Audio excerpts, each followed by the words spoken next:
আজিৰ যেটো পাঠ আছে আমাৰ প্ৰস্তাৱনাৰ বিষয় ইতিমধ্যে পঢ়িলোৱেই প্ৰস্তাৱনাত যিকেইটা শব্দ উল্লেখ আছে এই প্ৰস্তাৱনাৰ প্ৰতিটো শব্দৰ ব্যাখ্যা এতিয়া হ'ব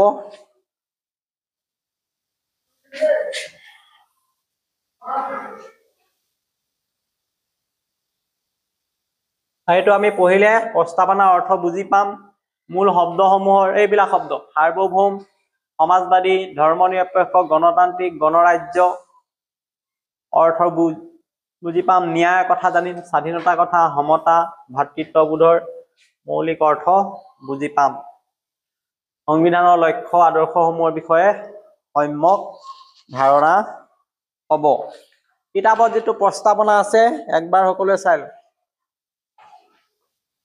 পেজ নাম্বাৰ 3 আছে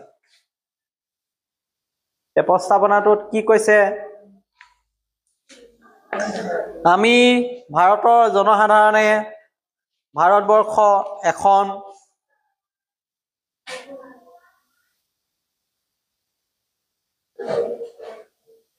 আমি ভাৰতৰ জনসাধাৰণে বুলি কৈছে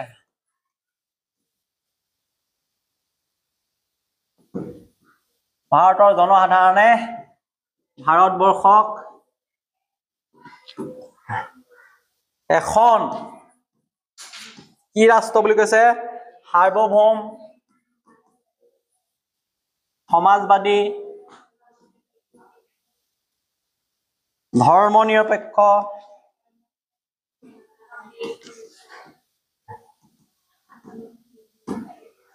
গণতান্ত্ৰিক গণৰাজ্য গণতান্ত্ৰিক গণৰাজ্য এই শব্দবিলাক যে পাই আছো এইবিলাকে আমি আলোচনা কৰিম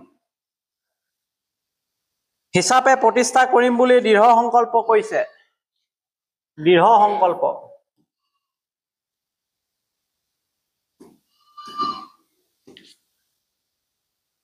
লগতে ভাৰতবৰ্ষৰ সকলো লোকক ন্যায় দিব ন্যায় প্ৰদান কৰিব কেনেকুৱা ন্যায় সামাজিক অৰ্থনৈতিক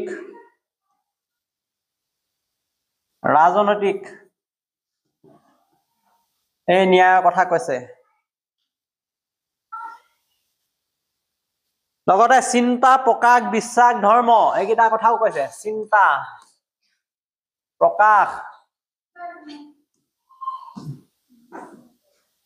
বিশ্বাস ধৰ্ম উপাসনা এইবিলাকৰ কথা কৈছে উপাসনা স্বাধীনতা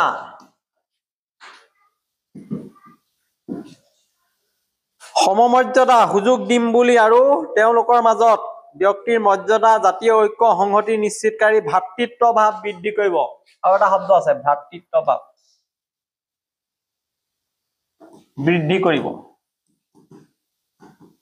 এই ধৰণে আমাৰ প্ৰস্তাৱনাটো আৰম্ভ হৈছে আৰু আমি কৈছো 1949 চনৰ 26 নৱেম্বৰ তাৰিখে আমাৰ সংবিধানসভাই গ্ৰহণ কৰিলে আৰু লিপিবদ্ধ কৰা এই সংবিধানক ভাৰতীয় সকলো লোকে অৰ্পণ কৰা বুলি শপত বাক্য লয় ভাৰতীয় সংবিধানৰ প্ৰস্তাৱনাত এই ধৰণে এই কথাবিলাক উল্লেখ আছে ইয়া বাকচৰ তলত এটা কথা লিখা আছে যে 1950 চনৰ 26 জানুৱাৰী তাৰিখে সংবিধানখন কাৰ্যকৰী কৰিছিলে আৰু সেই সময়ত এই শব্দ কেইটা নাছিলে কি শব্দ নাছিলে সমাজবাদী ধৰ্মনিৰপেক্ষ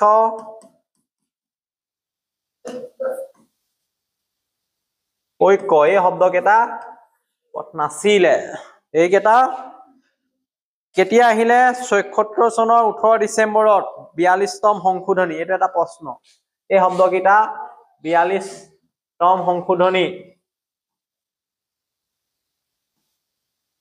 যোগ দিয়া হল চনটো হৈছে 1976 চন 18 ডিসেম্বৰ এইকেইটা কিছুমান তথ্য আছে এই তথ্যকেইটা জানিব লাগিব।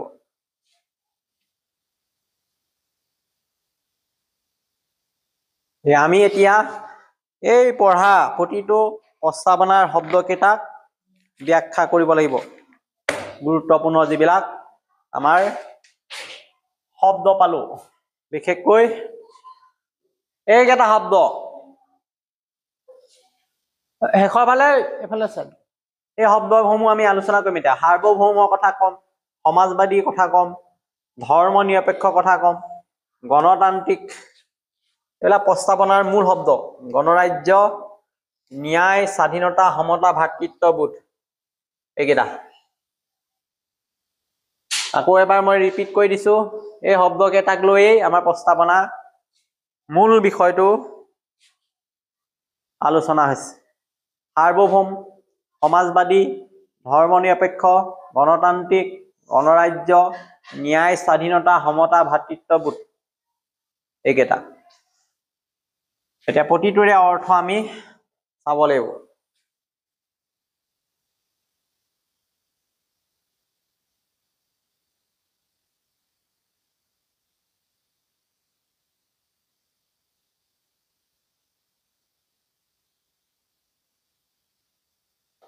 পেজ নাম্বাৰ 5 আমি ক'লোৱে প্ৰস্তাৱনাত থকা গুৰুত্বপূৰ্ণ শব্দকেইটাই হৈছে সাৰ্বভৌম, সমাজবাদী, ধৰ্ম নিৰপেক্ষ, গণতান্ত্ৰিক, প্ৰজাতন্ত্ৰ।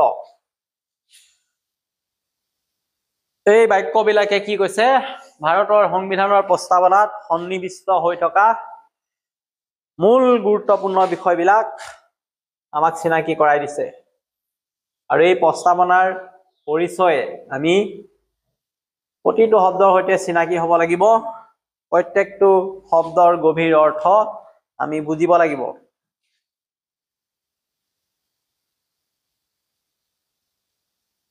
আৰু ইয়াতে উল্লেখ কৰিছে যে এই শব্দসমূহ কেৱল শব্দ নহয়,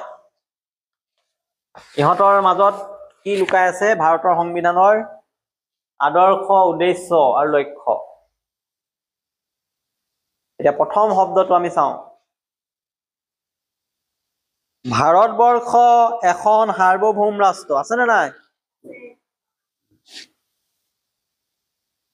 এই বাক্যত যিটো শব্দ ব্যৱহাৰ কৰিছে সাৰ্বভৌম,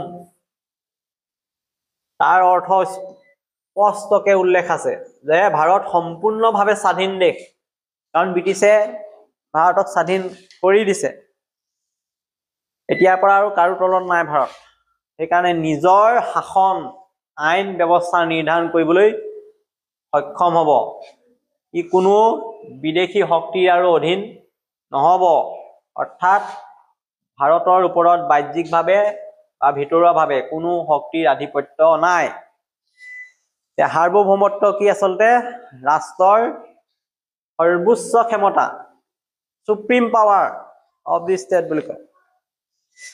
ৰাষ্ট্ৰই নিজে সিদ্ধান্ত ল'ব পৰা ক্ষমতা সাৰ্বভৌম। ই ৰাষ্ট্ৰৰ পূৰ্ণ ক্ষমতাৰ প্ৰতীক। এই ক্ষমতা ৰাষ্ট্ৰীয় আইন, বিদেশী নীতি, অৰ্থনীতি সকলো ক্ষেত্ৰতে স্বাধীনভাৱে সিদ্ধান্ত গ্ৰহণৰ অধিকাৰ থাকে। অৰ্থাৎ বাহ্যিকভাৱে ভাৰতবৰ্ষ কোনো বিদেশী শক্তিৰ তলতীয়া নহয় বুলি কৈছে। এতিয়া আগতে আছিলে ব্ৰিটিছৰ তলতীয়া। যেতিয়াই সংবিধান ৰচনা হ'ল, স্বাধীন হ'ল, তেতিয়াৰ পৰা ভাৰতবৰ্ষ কোনো বিদেশী ৰাষ্ট্ৰৰ তলতীয়া নহয় আৰু বিশেষ শক্তিৰ দ্বাৰা পৰিচালিত নহ'ব।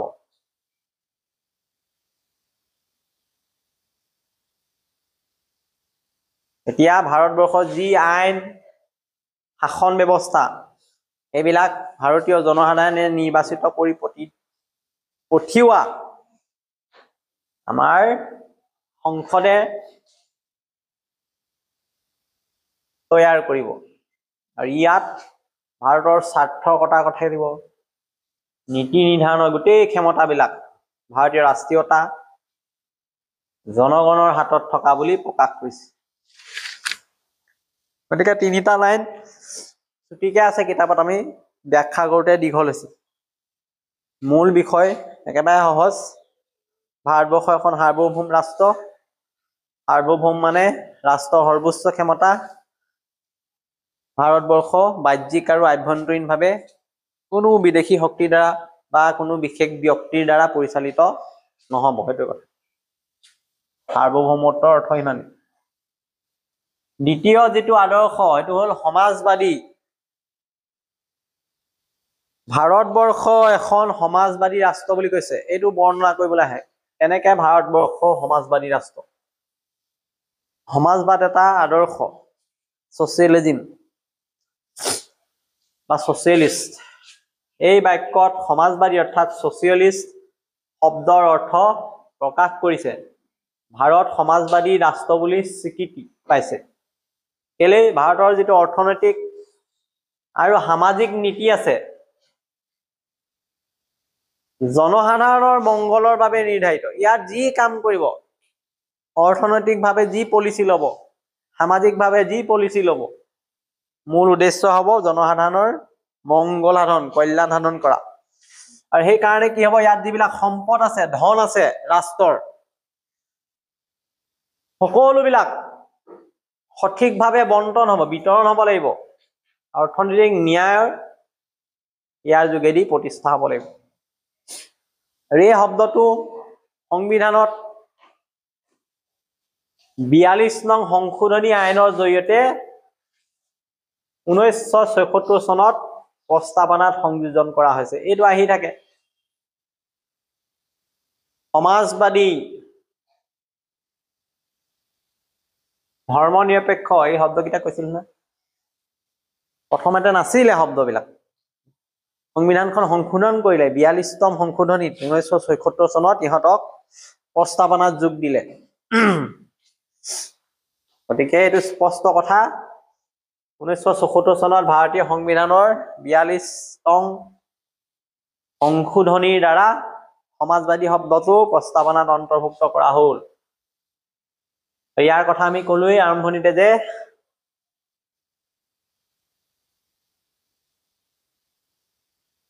সমাজবাদীয়ে ধাৰণাই সম্পদৰ সমবিতৰণৰ কথা কয় ৰাষ্ট্ৰীয় সম্পদ ৰাষ্ট্ৰীয়কৰণৰ কথা কব কেনেকৈ বিতৰণ হ'ব ইয়াত দিছে এইটো ভাৰতবৰ্ষত মানুহৰ মাজত আয় মৰ্যাদা জীৱন ধাৰণৰ মানদণ্ডৰ বিষয়ত বৈষম্য অসমতা নাথাকিব সমাজবাদত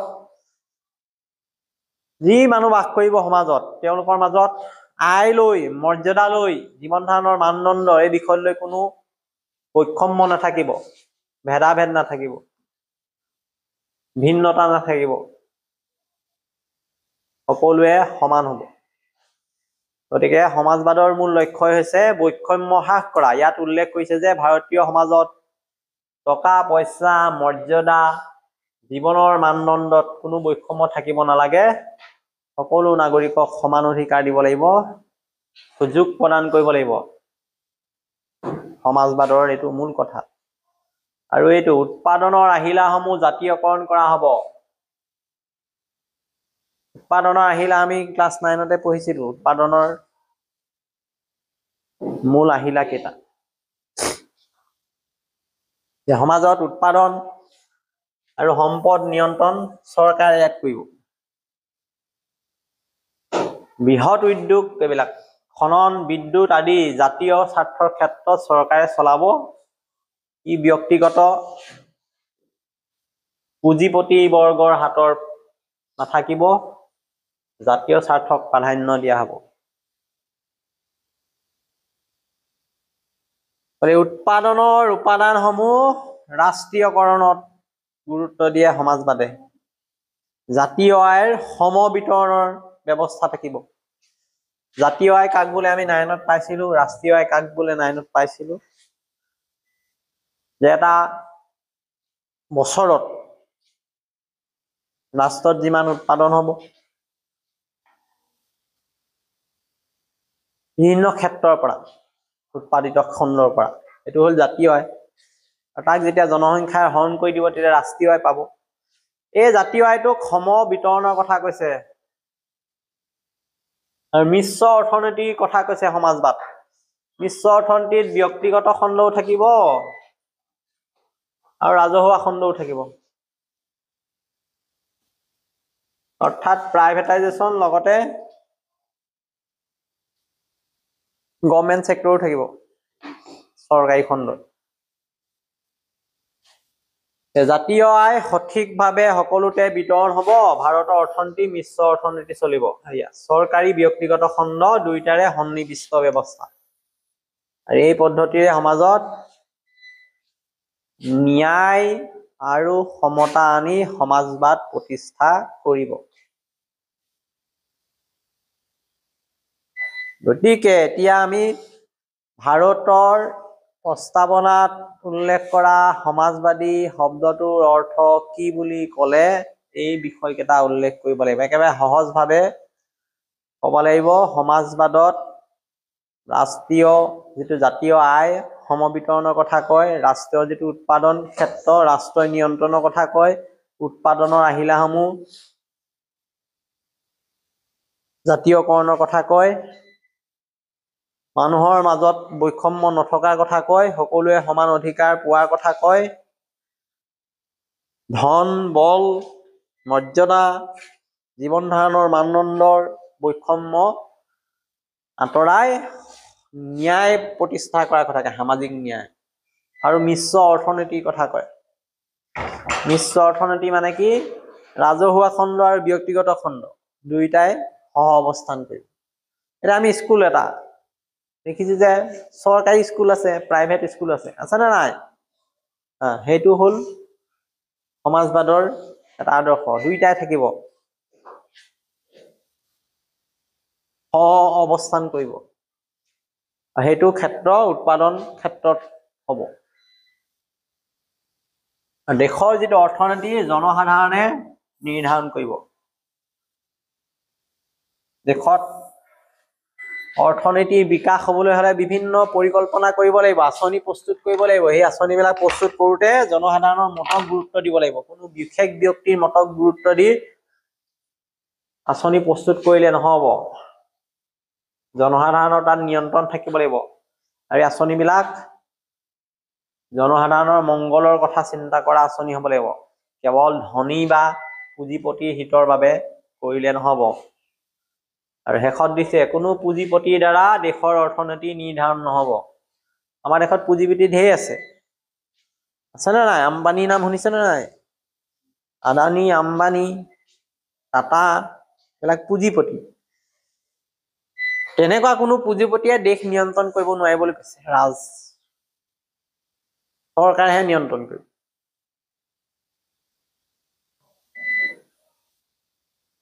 ভাৰতৰ অৰ্থনীতি সেইকাৰণে পুঁজিপতি বা ধনীসকলৰ হাতত বন্দী নহয়।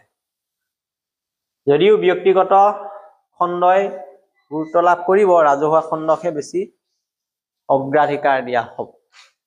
এইটো হ'ল সমাজবাদী ৰাষ্ট্ৰৰ বৈশিষ্ট্য। কিতাপত যেনেকে লাইনবিলাক আছে মুখস্থ কৰিব লাগিব। যেতিয়া উত্তৰ লিখিবলৈ আহিব ব্যাখ্যা কৰা বুলি ক'লে তেতিয়া এইবিলাক বিষয় বহলাই লিখিব লাগিব। এইটো এবাৰ আহিছিলে ধৰ্ম নিৰপেক্ষটো।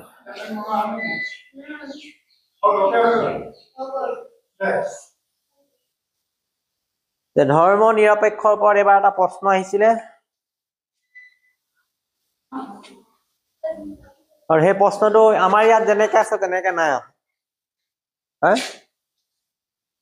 গতিকে এটা পেৰেগ্ৰাফ লিখি দিছিলে কিবা গাঁৱৰ বিষয়ে, তাত হস্পিটেলৰ কথা আছিলে, ধৰ্মৰ বিষয়ে উল্লেখ আছিলে, চৰকাৰে তাত কি ব্যৱস্থা ল'ব পাৰিব নোৱাৰিব, লোৱাটো উচিত হ'ব নে নহ'ব, আমাৰ দেশৰ কাৰণে নিজৰ মন্তব্য দিয়ে। তেনেকুৱা ধৰণৰ প্ৰশ্নহে আহিব, পোনে পোনে নাহে। তাৰমানে এটা কাহিনী বনাই দিছিলে, আমুক গাঁৱত বেলেগ ধৰ্মৰ লোক আছিলে, সেই ধৰ্মীয় লোকবিলাকক হস্পিটেলত চিকিৎসা কৰিবৰ কাৰণে কিবা এটা ব্যৱস্থা কৰা হৈছিলে। তাৰ কাৰণে কেৱল এটা ধৰ্মকহে তাত চিকিৎসাৰ সুবিধা দিয়া হ'ব, এনেকুৱা কিবা ধৰণৰ নীতি থাকিব পাৰে নেকি এখন দেশত? যদি পাৰে কিয় পাৰে, যদি নোৱাৰে কিয় নোৱাৰে? এই শব্দটোৰ কাৰণে নোৱাৰে। তাৰমানে ভাৰতবৰ্ষ এখন ধৰ্ম নিৰপেক্ষ ৰাষ্ট্ৰ। ইয়াত কেৱল এটা ধৰ্মৰ লোকে সুবিধা পাব, অগ্ৰাধিকাৰ পাব, এনেকুৱা নহয়। ধৰ্মৰ ক্ষেত্ৰত ৰাষ্ট্ৰ নিৰপেক্ষ হৈ আছে। ইয়াত যিমান ধৰ্ম আছে সকলোৱে সমান সুবিধা পাব লাগিব। অকল কোনোবা হিন্দু, কোনোবা মুছলমান, কোনোবা ইছলাম, কোনোবা শিখ, কোনোবা খ্ৰীষ্টান, সিহঁতি বেলেগ সুবিধা পাব এনেকুৱা নহ'ব। ধৰ্ম নিৰপেক্ষ দেশ, ধৰ্মক্ষেত্ৰৰ ৰাষ্ট্ৰই নিৰপেক্ষ ভূমিকা ল'ব। মানুহে নিজ ইচ্ছা কৰি ধৰ্ম গ্ৰহণ কৰিব পাৰিব, ধৰ্ম প্ৰচাৰ কৰিব পাৰিব, উপাসনা কৰিব পাৰিব। ইটো ধৰ্মই সিটো ধৰ্মক সন্মান কৰিব লাগিব। কোনেও কোনো ধৰ্ম উচ্চ বা কোনো ধৰ্ম নিচ জ্ঞান কৰিব নোৱাৰিব। এইবিলাক কথা ইয়াত আছে, আমি এতিয়া পাম। সেকুলাৰ, ভাৰতবৰ্ষত এতিয়া এখন ধৰ্ম নিৰপেক্ষ ৰাষ্ট্ৰ, অৰ্থাৎ ধৰ্ম নিৰপেক্ষতাৰ অৰ্থ বুজাইছে ভাৰতৰ চৰকাৰ কোনো ধৰ্মক চৰকাৰী ধৰ্ম হিচাপে গ্ৰহণ নকৰে, সকলো ধৰ্ম সমানভাৱে সম্বৰ্ধনা দিয়ে। চৰকাৰে কোনো ধৰ্মকে ক'ব নোৱাৰিব ভাল বা বেয়া, সকলো ধৰ্মক সমান গুৰুত্ব দিব লাগিব। ইয়াত চৰকাৰী ধৰ্ম বুলি একো কথা নাথাকে। অফিচিয়েল ৰিলিজিয়ন অৰ ষ্টেট ৰিলিজন বুলি নাথাকিব। ভাৰতত চৰকাৰৰ কোনো চৰকাৰী ধৰ্ম নাই। চৰকাৰে ধৰ্ম ৰাজনীতি একেলগত মিলাব নোৱাৰিব।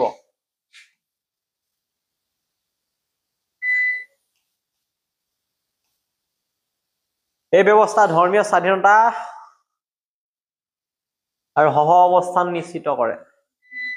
এই লাইনটো চবেই চৰকাৰৰ দৃষ্টিত সকলো ধৰ্ম সমান আৰু ধৰ্মৰ নামত কোনো বৈষম্য নাথাকিব। এই লাইনটোহে আহিছিলে পৰীক্ষাত, উত্তৰটো এইটো আছিলে।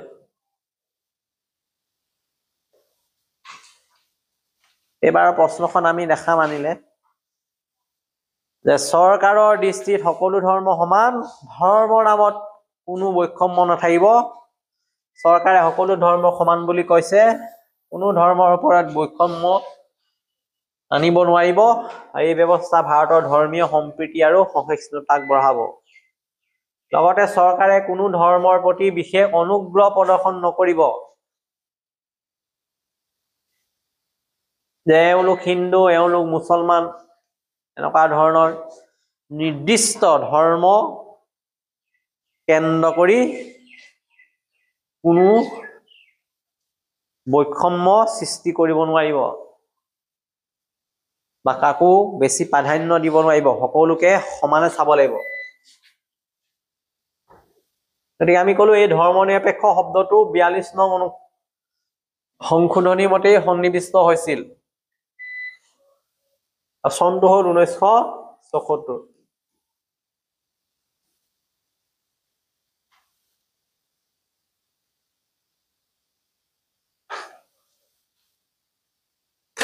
এতিয়া সুধিব, ভাৰতবৰ্ষ এখন ধৰ্ম নিৰপেক্ষ ৰাষ্ট্ৰ হয়নে? যদি হয় যুক্তি দিয়া, যদি নহয় যুক্তি দিয়া, নিজৰ যুক্তি। এতিয়া এই লাইন কেইটা লিখি দিব লাগিব যে ভাৰতবৰ্ষ এখন ধৰ্ম নিৰপেক্ষ ৰাষ্ট্ৰ হয়। কিয় হয়? কাৰণ ভাৰতত কোনো ৰাষ্ট্ৰীয় ধৰ্ম নাই। ভাৰতবৰ্ষত বসবাস কৰা সকলো লোকে নিজ ইচ্ছা অনুসৰি নিজৰ ধৰ্ম গ্ৰহণ কৰিব পাৰে, নিজৰ ধৰ্ম উপাসনা কৰিব পাৰে। চৰকাৰে কোনো নিৰ্দিষ্ট ধৰ্মক অগ্ৰাধিকাৰ দিব নোৱাৰে। ধৰ্মৰ ক্ষেত্ৰত চৰকাৰ সদায় নিৰপেক্ষ ভূমিকা পালন কৰিব লাগিব। সেইকাৰণে সংবিধানৰ প্ৰস্তাৱনাত 42 নং সংশোধনী অনুসৰি ধৰ্ম নিৰপেক্ষ শব্দটো অন্তৰ্ভুক্ত কৰিছে। অৰ্থাৎ চৰকাৰে কোনো এটা বিশেষ ধৰ্মক অগ্ৰাধিকাৰ দি কাম কৰাৰ পৰিৱৰ্তে সকলো ধৰ্মকে সমান জ্ঞান কৰি সকলোবিলাক মিলা প্ৰীতিয়ে যাতে থাকিব পাৰে তেনেকুৱা পৰিৱেশ সৃষ্টি কৰিব লাগিব। ইয়াৰ পিছত আহিলে ভাৰতবৰ্ষ এখন গণতান্ত্ৰিক ৰাষ্ট্ৰ। দেশে স্বাধীনতা লাভ কৰাৰ সময়তে সংবিধানত স্পষ্টকে লিখা হৈছিল যে দেশ যেতিয়াৰ পৰা স্বাধীন হ'ব তেতিয়া গণতন্ত্ৰ প্ৰতিষ্ঠা হ'ব। গণতন্ত্ৰ মানে কি? ডেমক্ৰেটিক শব্দটোৰ অৰ্থ লিখিবলৈ আহে। ভাৰত গণতান্ত্ৰিক অৰ্থাৎ ইয়াত জনগণে নিজৰ প্ৰতিনিধি নিৰ্বাচন কৰি শাসনত অংশ লয় আৰু চৰকাৰ জনসাধাৰণৰ ইচ্ছা অনুসাৰে চলিব। লাইনটো মনত ৰাখিব। গণতান্ত্ৰিক ৰাষ্ট্ৰত চৰকাৰৰ যিজন মুৰব্বী এইজন জনসাধাৰণৰ দ্বাৰা নিৰ্বাচিত হ'ব, বংশানুক্ৰমিক নহয়। ৰজাৰ শাসন হলে তেনেকুৱা হয়। গণতান্ত্ৰিক ৰাষ্ট্ৰত জনগণে নিজৰ প্ৰতিনিধি নিৰ্বাচন কৰি ল'ব, কোনে আমাক শাসন কৰিব। সেইকাৰণে আমি MLA বাছো, মিনিষ্টাৰ বাছো, কোন প্ৰধানমন্ত্ৰী হ'ব আমি ভোট দি নিৰ্বাচিত কৰি পঠাও। আৰু দেশৰ যি শাসন ব্যৱস্থা জনসাধাৰণৰ প্ৰতিনিধিৰ দ্বাৰাই পৰিচালিত হয়। এতিয়া আমাৰ দেশত যিটো চৰকাৰ চলি আছে, কেন্দ্ৰত কেন্দ্ৰীয় চৰকাৰ, ৰাজ্যত ৰাজ্যিক চৰকাৰ, প্ৰতিগৰাকী ব্যক্তি নিৰ্বাচন হৈ অহা ব্যক্তি। আজি মোদীয়ে এনে প্ৰধানমন্ত্ৰী হ'ব পৰা নাই, মানুহে ভোট দিছে বিজেপিক, ইলেকশ্যনত জিকিছে, সংখ্যাগৰিষ্ঠ আসন পাইছে, তাৰ পিছতহে প্ৰধানমন্ত্ৰী হৈছে। কালিলৈ মোদী কিবা এটা হ'ব, মোদী ভায়েকে প্ৰধানমন্ত্ৰী হ'ব নোৱাৰে, সি ইলেকশ্যন খেলিব লাগিব। যিটো এতিয়া ৰাহুল গান্ধীয়ে হ'ব পাৰিছে নি প্ৰধানমন্ত্ৰী? তাতো বাপেক প্ৰধানমন্ত্ৰী আছিলে, ৰাজীৱ গান্ধী আছিলে নাই, ই কেলে হ'ব পৰা নাই? গতিকে ইয়াত আমাৰ গণতন্ত্ৰ আছে। বাপেক মাক যোনেই নাথাকক, যিয়েই নহওক, নিৰ্বাচিত হলেহে পাৰিব। এইটো গণতান্ত্ৰিক ব্যৱস্থাৰ নিয়ম।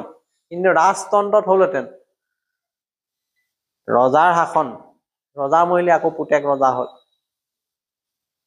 গতিকে ইয়াত স্পষ্ট কৰি দিছে, ভাৰতৰ শাসনত জনসাধাৰণৰ দ্বাৰা নিৰ্বাচিত প্ৰতিনিধিৰ দায়িত্ব পালন কৰিব, এইবিলাক সাংসদ।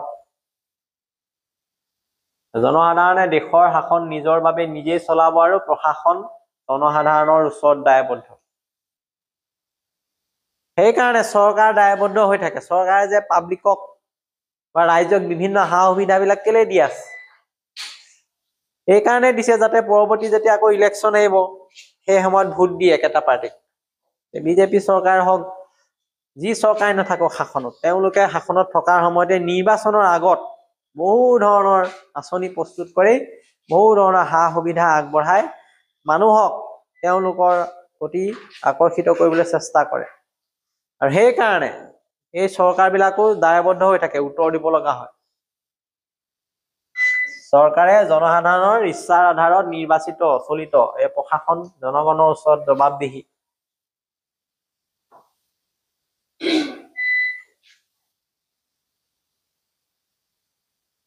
এতিয়া গণতন্ত্ৰ আৰু গণৰাজ্য দুটাৰ মাজত সম্পৰ্ক আছে, শব্দ দুটা একেই নহয় আকৌ।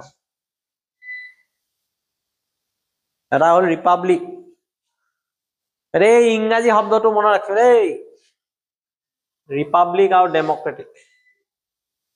ৰিপাব্লিক হ'ল গণৰাজ্য, ডেমক্ৰেটিক গণতন্ত্ৰ। গণতন্ত্ৰ এটা শাসন ব্যৱস্থা।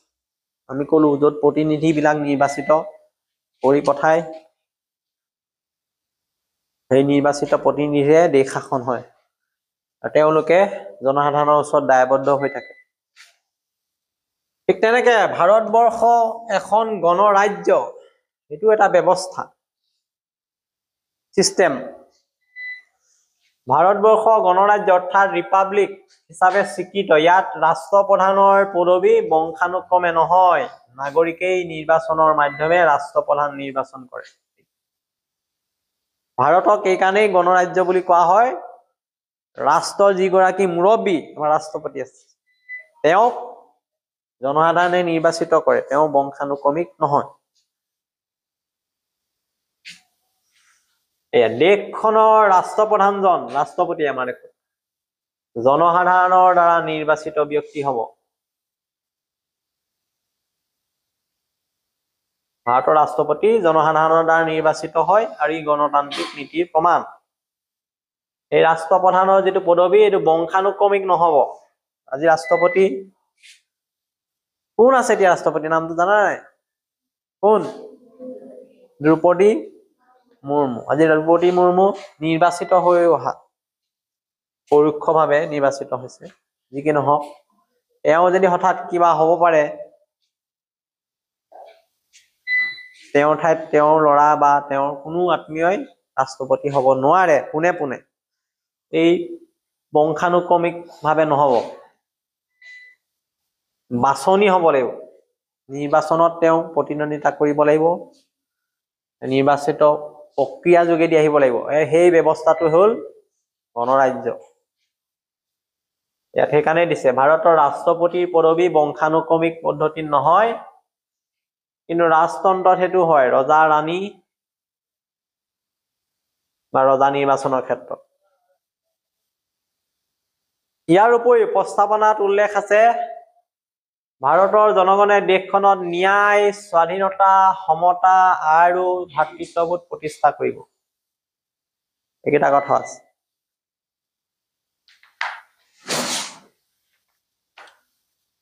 কেইবাটাও শব্দ পালো, ন্যায়, স্বাধীনতা, সমতা, ভাতৃত্ববোধ। ন্যায় বুলি ক'লে আমি তিনিটা ন্যায় কথা কম, অৰ্থনৈতিক ন্যায়, সামাজিক ন্যায়, ৰাজনৈতিক ন্যায়। স্বাধীনতা বুলি ক'লে 6টা স্বাধীনতা আছে। আমাৰ স্বাধীনতা অধিকাৰ আছে, সংবিধানত মৌলিক অধিকাৰ আছিলে এইটো। মত প্ৰকাশৰ স্বাধীনতা, বসবাস কৰাৰ স্বাধীনতা, এনেকুৱা ধৰণৰ 6টা আছে। সমতা, এই সমতাও ইকুৱেলিটিও বিভিন্ন দিশত, অৰ্থনৈতিক দিশত, সামাজিক দিশত, ৰাজনৈতিক দিশত থাকিব। ভাতৃত্ববোধ, সকলোৰে মাজত ভাতৃত্ববোধ, ভাই ভনী হিচাপে দেশৰ সকলো জনসাধাৰণৰ মাজত মিলা প্ৰীতি সমৃদ্ধি বজাই ৰখা। আৰু ই ভাৰতৰ সংবিধানৰ মূল দিশ চৰ্ত নিৰ্ধাৰণ কৰে।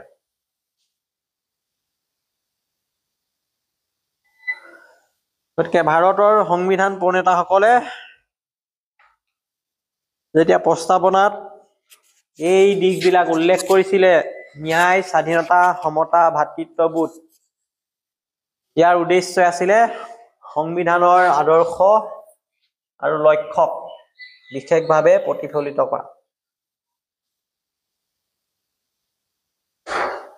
গতিকে শেষত আমি এইটো কথাই ক'ব পাৰোঁ যে ভাৰতীয় সংবিধানৰ মূল প্ৰাণ ন্যায়, স্বাধীনতা, সমতা, ভাতৃত্ববোধ, এইবিলাকৰ প্ৰতিফলনৰ দ্বাৰা প্ৰস্তাৱনাৰ যোগেদি সংবিধান প্ৰণেতাসকলে সংবিধানৰ উদ্দেশ্য আৰু লক্ষ্যক প্ৰতিফলিত কৰিছিল।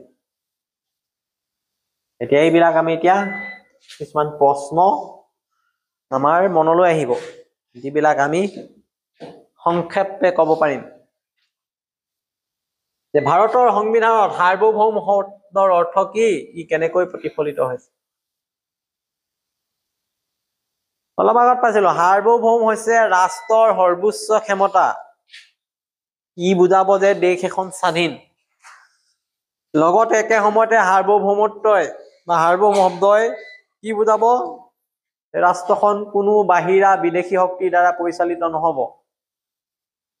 আৰু কোনো আভ্যন্তৰীণ বিশেষ ব্যক্তি বা শক্তিৰ দ্বাৰাও পৰিচালিত নহব। ই স্বাধীনভাৱে নিজৰ দেশৰ নীতি, আইন সকলো সিদ্ধান্ত গ্ৰহণ কৰিব পাৰিব। সৰ্বোচ্চ ক্ষমতা দেশৰ হাতত থাকিব, কোনো বিদেশী শক্তিৰ অধীনত নাই, নিজৰ আইন নিজেই নিৰ্ধাৰণ কৰে। ভাৰতীয় সংবিধানত এই কথাটো স্পষ্টকৈ প্ৰকাশ পাইছে, যাৰ জৰিয়তে ভাৰত সম্পূৰ্ণভাৱে নিজৰ ৰাজনৈতিক, ৰাজহ, সামাজিক নীতি নিৰ্ধাৰণ কৰে।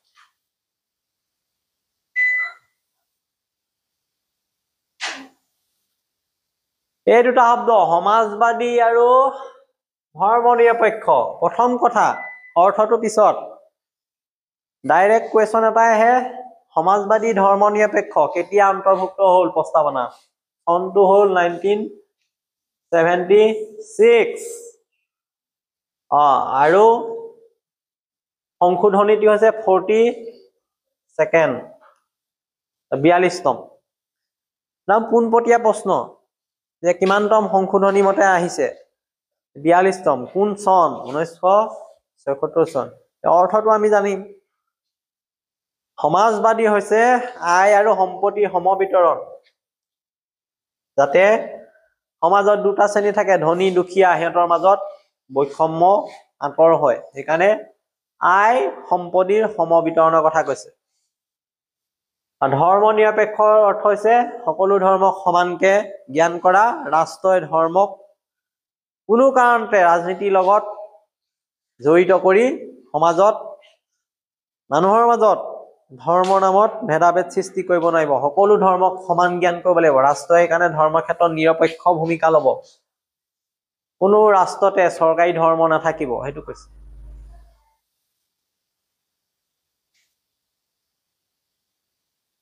আৰু ভাৰতৰ সমাজত ন্যায় ধৰ্মীয় সম্প্ৰীতি প্ৰতিষ্ঠা কৰাৰ উদ্দেশ্যে এইকেইটা শব্দ অন্তৰ্ভুক্ত হৈছে প্ৰস্তাৱনা। এই গোটেইকেইটা দৰকাৰী দেই, লিখি লবি গ্ৰুপত, PDF-টো মই দি দিম। এইকেইটা বেছি দৰকাৰী, পাৰ্থক্যটো জৰুৰী, ইটোৰ লগত ইটো উপৰাপৰি নহয়। সংবিধানৰ প্ৰস্তাৱনাত গণতান্ত্ৰিক গণৰাজ্য শব্দৰ অৰ্থ কি? গণতান্ত্ৰিকটো আৰু গণৰাজ্য দেখাত একেই, কিন্তু এটাৰ সলনি আনটো ব্যৱহাৰ কৰিব নোৱাৰো আমি। এতিয়া গণতান্ত্ৰিক এইটো হ'ল ডেমক্ৰেটিক, ইংৰাজী শব্দটো মনত থাকিলে কনফিউজ নহয়, খেলি মেলি নহয়। গণতান্ত্ৰিকটো ডেমক্ৰেটিক। গণতান্ত্ৰিক অৰ্থ হৈছে শাসন ব্যৱস্থা, জনসাধাৰণৰ দ্বাৰা নিৰ্বাচিত প্ৰতিনিধিৰ হাতত থকা যিটো শাসন ব্যৱস্থা, এইটো হ'ল গণতান্ত্ৰিক। দেশত আইন নিৰ্মাণ, চৰকাৰ গঠন এই জনসাধাৰণৰ ইচ্ছাৰেই হ'ব, আৰু জনসাধাৰণেই ইচ্ছা কৰিলে চৰকাৰ ভঙা পতা কৰিব পাৰে। এখন চৰকাৰৰ কথা কৈছে, গণতান্ত্ৰিক শাসন ব্যৱস্থাৰ কথা কৈছে। আৰু গণৰাজ্য অৰ্থ হৈছে পোনে পোনে ৰাষ্ট্ৰৰ যিজন মুৰব্বী, ৰাষ্ট্ৰপতিৰ কথা আহিব। ই বংশানুক্ৰমিক যে নহয়, তেওঁক যে জনসাধাৰণে নিৰ্বাচিত কৰে, সেই কথাটো ইয়াত উল্লেখ কৰিব লাগিব। ভাৰতত এই দুইটা কথা সঠিক ৰূপে প্ৰযোজ্য হৈছে। গণৰাজ্য হলে ৰিপাব্লিক,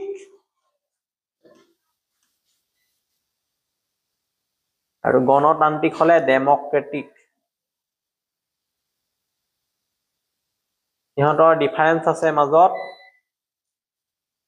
প্ৰথমটো এক শাসন ব্যৱস্থাৰ কথা কৈছে, য'ত জনসাধাৰণে নিজে নিৰ্বাচিত কৰি পঠিওৱা প্ৰতিনিধিয়ে গোটেই শাসন ব্যৱস্থাটো পৰিচালনা কৰিব, চৰকাৰী আইনকে ধৰি সকলোবিলাক নীতি নিৰ্ধাৰণ কৰিব।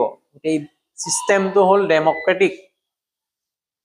আৰু ৰিপাব্লিক মানে গণৰাজ্য হৈছে এই চিষ্টেমটোৰ ভিতৰতে থকা একেবাৰে মুৰব্বীজন, ৰাষ্ট্ৰপতিজন। ভাৰতৰ ক্ষেত্ৰত তেওঁ যে নিৰ্বাচিত হয়, বংশানুক্ৰমিক নহয়, সেই তাক স্পষ্টকে যিটো ব্যাখ্যা কৰা হৈছে এটা শব্দৰে, সেইটো হৈছে গণৰাজ্য। সেইটো শেষত পাইছো।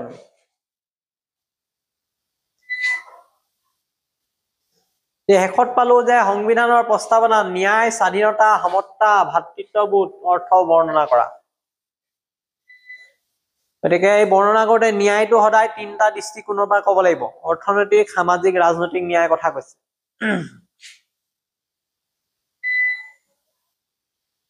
ইয়াত সমান অধিকাৰ থাকিব। স্বাধীনতা মতে স্বাধীন, ধৰ্মৰ ক্ষেত্ৰত স্বাধীন, মানুহে ধৰ্ম নিজ ইচ্ছা মতে গ্ৰহণ কৰিব। বাক স্বাধীনতা, নিজৰ মতামত প্ৰকাশ কৰিব পৰা স্বাধীনতা। বিশ্বাস, মানুহে নিজ ইচ্ছা মতে বিশ্বাস কৰিব, নিজৰ নিজৰ ধৰ্ম উপাসনা কৰিব পাৰিব, সংগঠন গঠন কৰিব পাৰিব, সেইবিলাক। আৰু সমতাৰ ক্ষেত্ৰত সমাজত সমতা স্থাপন হ'ব, ধনী দুখীয়াৰ মাজত পাৰ্থক্য নাথাকিব, সকলো লোকে সমান অধিকাৰ লাভ কৰিব, বৈষম্য নাথাকিব। বৈষম্য ক'ত থাকে?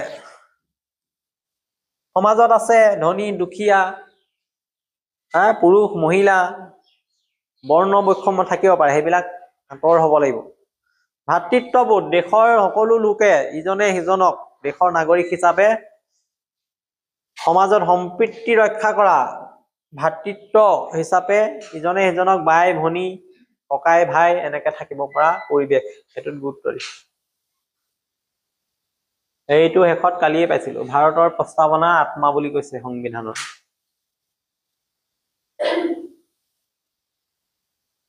কেলে আত্মা বুলি কৈছে?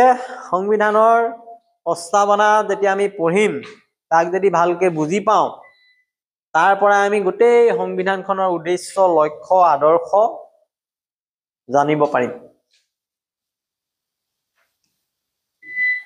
আৰু সেইকাৰণে বহুতে ইয়াক প্ৰস্তাৱনাটোক সংবিধানখনৰ আত্মা কৈছে, কোনোবাই কৈছে দুৱাৰ দলি, কোনোবাই কৈছে বিবেক, কোনোবাই কৈছে চাবিকাঠি, যাৰ যোগেদি আমি সংবিধানৰ এই আদৰ্শবিলাক ন্যায়, স্বাধীনতা, সমতা, ভাতৃত্ববোধ সহজেই জানিব পাৰিম। লগতে বহুকেইটা ধাৰণা, সমাজবাদী, ধৰ্মনিৰপেক্ষ, গণতন্ত্ৰ, গণৰাজ্য, এই বিষয়ে গম পাম।